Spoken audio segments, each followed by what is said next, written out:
Psikologi forensik. Saya ke Mas Reza dulu sebelum jeda tadi. Mas Reza, pertanyaan saya adalah begitu banyak informasi yang berseliweran dan sayangnya itu berasal dari Kapolres, itu berasal dari Kapolsek.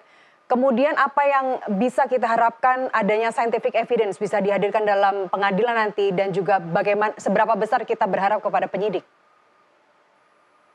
Saya tidak tahu apa saja yang kemudian diajukan oleh jaksa penuntut umum sebagai alat bukti. Sebagai misal karena bicara tentang perlukaan pada fisik, adakah hasil visum terkait dengan luka tersebut. Saya pikir itu merupakan kunci utama untuk memastikan ada tidaknya peristiwa pidana pada kasus ini. Itu satu. Yang kedua, sekiranya dibutuhkan, sebetulnya bisa juga dilakukan pendekatan psikologis untuk membangun profil. Walaupun saya sendiri seringkali memperdebatkan pendekatan ini, yaitu apakah ada indikasi bahwa terdakwa, yaitu Ibu Supriyani, Ya. memiliki tendensi melakukan kekerasan. Ini disediakan sebagai risk assessment atau penekanan resiko. Barangkali itu juga bukan merupakan sebuah bukti keras untuk membuktikan apakah yang sudah terjadi pada peristiwa ini. Tapi paling tidak memberikan informasi tambahan kepada hakim untuk menimbang-nimbang sisi lain terdakwa, bukan berdasarkan bukti keras, tapi berdasarkan bukti-bukti lunak terkait dengan kondisi kepribadian, karakter, tabiat, watak, dan jenisnya dari diri terdakwa. Baik, Pak Indra untuk mohon maaf, Pak Andri untuk persiapan hari Senin nanti persidangan akan dilanjutkan pada hari Senin. Apa saja yang telah disiapkan oleh kuasa hukum? Pak Andri, silakan. Ya, tadi kami sudah mau menerima dakwaan ya, ada pembacaan dakwaan dari JPU. Kami lagi mempersiapkan materi-materi eksepsi yang akan dibacakan di hari Senin itu. Jadi kami dalam beberapa hari ini kami lagi memperdalam semua terkait dengan materi-materi eksepsi yang akan kami ajukan. Apa saja bisa dibocorkan sedikit kepada kami, Pak Andri?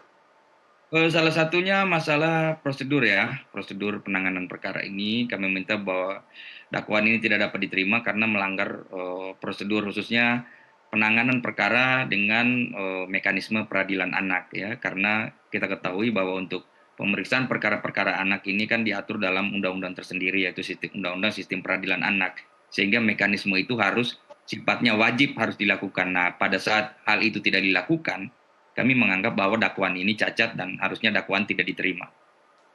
Baik, ketika sebagian orang melihat sosok Ibu Supriyani ini ada bekal atau ada amarah dalam dirinya, apakah Anda nantinya juga akan menghadirkan secara psikologis tes untuk kejiwaan Ibu Supriyani?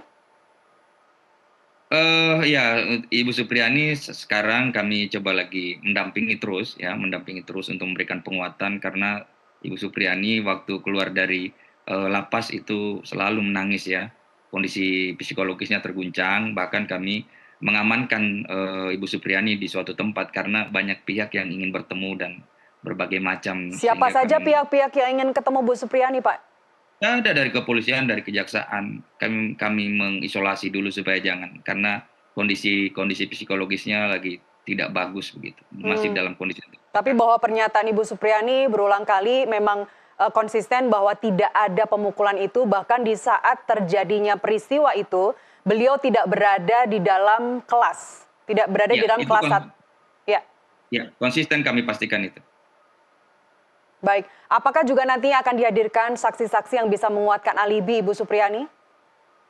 Oh iya, saksi-saksi bahkan teman-teman guru sebenarnya yang telah diperiksa di tingkat penyidikan itu kami akan hadirkan karena sesungguhnya keterangan mereka itu membantah dakwaan JPU. Seperti apa bantahan dari mereka, Pak? Ya bahwa tidak ada pemukulan itu, tidak ada penganiayaan. Mereka menyaksikan sendiri. Ada berapa orang? Ada beberapa guru, ada 2, 3 guru. Artinya dari guru kelas, dari kepala sekolah, mereka semua menyaksikan bahwa telah terjadi pemukulan oleh Ibu Supriyani. Benar. Seperti itu. Baik. Saya ingin ke Mas Reza. Terakhir, Mas Reza, apakah perlu sebuah regulasi emosi untuk para guru? Tentunya ini perlakuan guru SD terhadap atau bedanya kepada guru SMP, guru SMA itu pastinya akan lain. Apakah perlu adanya regulasi emosi yang dipelajari oleh mereka sebagai guru? Oh, sudah barang tentu, hitung-hitungan di atas kertas, keberhasilan seseorang dalam berkarir, termasuk karir sebagai guru, 80% memang ditentukan oleh kompetensi lunak, 20% oleh kompetensi keras. Artinya 20% penentu keberhasilan guru adalah perbendaharaan pengetahuan yang dia punya, keterampilan mengajar yang dia miliki, dan seterusnya. Sementara regulasi emosi ini berada pada payung kompetensi lunak. Saya katakan tadi, kalau 80% sudah dikuasai guru, artinya kompetensi lunak dimiliki oleh guru. Dengan demikian, regulasi emosi ada pada diri guru, maka kemungkinan dia akan menjadi guru yang teladan, guru yang dicintai murid, guru yang dipercaya orang tua akan semakin besar. Baik, artinya regulasi emosi itu perlu. Pak Andri, sebagai seseorang yang mencintai keadilan, apa yang dapat Anda harapkan dari kasus ini? Ya, kita ingin memberikan keadilan ya, keadilan kepada Ibu Supriani, karena senyatanya Bu Supriani tidak pernah melakukan hal tersebut. Kita mengharapkan di proses persidangan nanti akan tercipta suatu proses peradilan yang fair, sehingga kita bisa membuktikan bahwa Ibu Supriani tidak bersalah dan bisa dibebaskan dari segala dakwaan jaksa. Seperti itu. Baik, upaya untuk mencari non-litigasi artinya saat ini sudah tidak ada, tapi kalau kita bicara terkait Perma nomor 1 tahun 2024, apakah dari kuasa hukum bisa mengajukan restoratif justice dalam hal ini? Kami pikir dari awal bahwa kami sudah punya komitmen bahwa di tingkat persidangan ini kami sebaik mungkin untuk membela Ibu Supriani karena tidak terbukti bersalah. Dan Ibu Supriani juga tidak pernah mengakui bahwa telah melakukan hal tersebut. Baik, Pak Andri, tadi saya dengar Anda ingin segera mengakhiri dialog ini. Kami persilahkan Pak Andri jika ada keperluan lain. Terima kasih Baik. sudah bergabung bersama kami. Terima kasih Ya. Nusantara TV. Terima kasih. Mas Reza? Ya. Ya, Mas Reza, apa yang bisa kita harapkan? Ini bisa jadi sebuah kasus yang karena viral, kemudian di blow up oleh media, akhirnya jadi seperti ini. Kalaupun tidak, saya yakin sekali Mas Reza, saat ini, detik ini, Ibu Supriani masih ditahan di lapas. Saya sebetulnya letih ya dengan ungkapan no viral, no justice. Bahwa seolah sebuah kasus itu harus menggemparkan terlebih dahulu. Sebuah kasus itu harus menyedot perhatian netizen terlebih dahulu agar kemudian ditangani secara lurus. Sekiranya memang ditangani menjadi lurus itu ya kita bersyukur. Tapi yang saya khawatirkan ketika sebuah kasus itu meledak sedemikian rupa dan tanggapan atau pandangan netizen memiliki daya paksa tanda petik terhadap otoritas penegakan hukum untuk bekerja sebagaimana yang netizen inginkan, itu yang terus terang merisaukan saya. Ya. Karena alih-alih mendekatkan kita pada keadilan, mendekatkan kita pada kebenaran, tapi justru mempertegas kekhawatiran kita bahwa proses hukum di Indonesia sangat ditentukan oleh kemana gerangan angin bertiup. Iya, meskipun Kapolres menyatakan proses lidik juga tidak terburu-buru, semuanya dilakukan secara sistematis dari bulan April kejadian, kemudian Juni tersangka, dan baru kemudian bulan Oktober ditahan begitu. Oke, kita tidak ingin berandai-andai, kita tidak ingin melakukan hipotesa lebih jauh lagi. Saat ini sidang juga masih terus bergulir.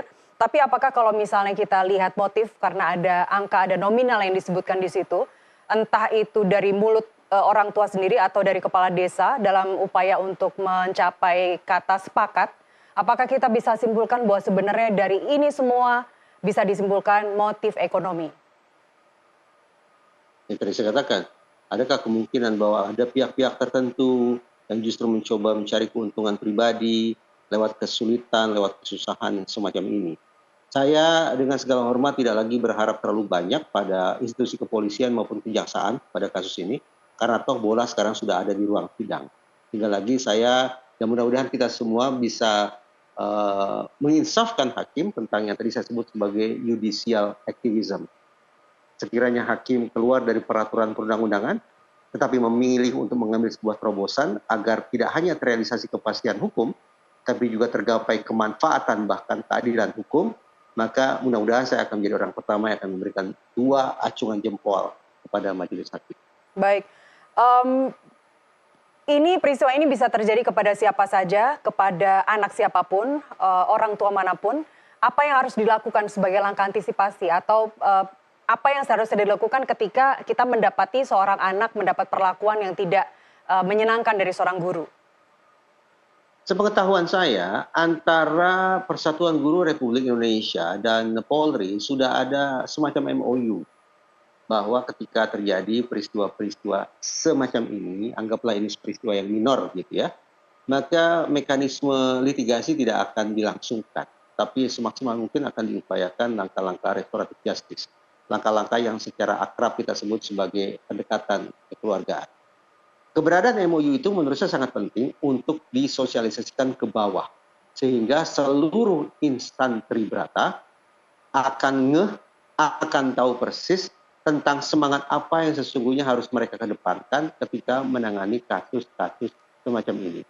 Agar kemudian MOU antara PGRI dan Polri tersebut tidak menjadi macan kertas belaka. Di samping itu, segendang skenarian. Ingatkan seluruh personil tentang komitmen nomor 7 dari Kapolri Jenderal Listio Sigit. Ya. Saya tidak tahu apakah Jenderal Listio Sigit akan berlanjut menduduki jabatan tersebut ataukah berganti ke generasi yang berikutnya. Tapi yang jelas komitmen Polri tentang restoratif justice sebagai pendekatan utama dalam menyelesaikan sebuah kasus sepatutnya bisa diwariskan ke generasi-generasi Kapolri berikutnya. Baik. Tentu kita akan terus mengawal kasus ini bersama-sama Mas Reza, tapi jika Anda dimintakan nasihat, dimintakan masukan untuk memperkuat alibi bahwa Ibu Supriani saat itu tidak berada di kelas korban, apa yang ingin Anda sampaikan? Alibi apa untuk memperkuat itu? Saya tidak punya. Seorang ahli tidak boleh memberikan pandangan yang berdasarkan fakta semacam itu. Ahli tidak masuk ke materi perkara, sehingga sekali lagi saya tidak tahu apakah terjadi atau tidak terjadi peristiwa kekerasan. Saya tidak tahu apakah ini kelas 1A, kelas 1B. Saya tidak tahu apakah jam sekolah berakhir jam 10, jam 11, jam 2, dan seterusnya. Saya tidak tahu apakah Ibu Supriani ada di mana. Saya tidak tahu. Ketika pertanyaan bersangkut paut dengan materi perkara tentang situasi nyata, praktis seorang ahli, saya seandainya dihadirkan, saya tidak akan merespon pertanyaan semacam itu. Baik, kami apresiasi Mas Reza. Terakhir, peristiwa Ibu Supriani ini terjadi di pemerintahan baru Prabowo Gibran. Apa yang ingin Anda sampaikan kepada pemerintahan baru dalam hal penegakan hukum? Sedih karena peristiwa ini bersinggungan dengan dua kementerian paling tidak, yaitu Kementerian Hukum dan Kementerian Pendidikan. Nama nomenklatur mereka saya terus terang belum ingat.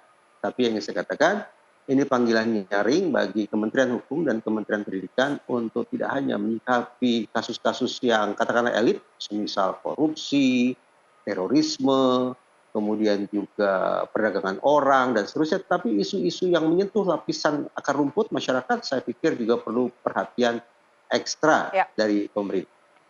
Baik, Reza.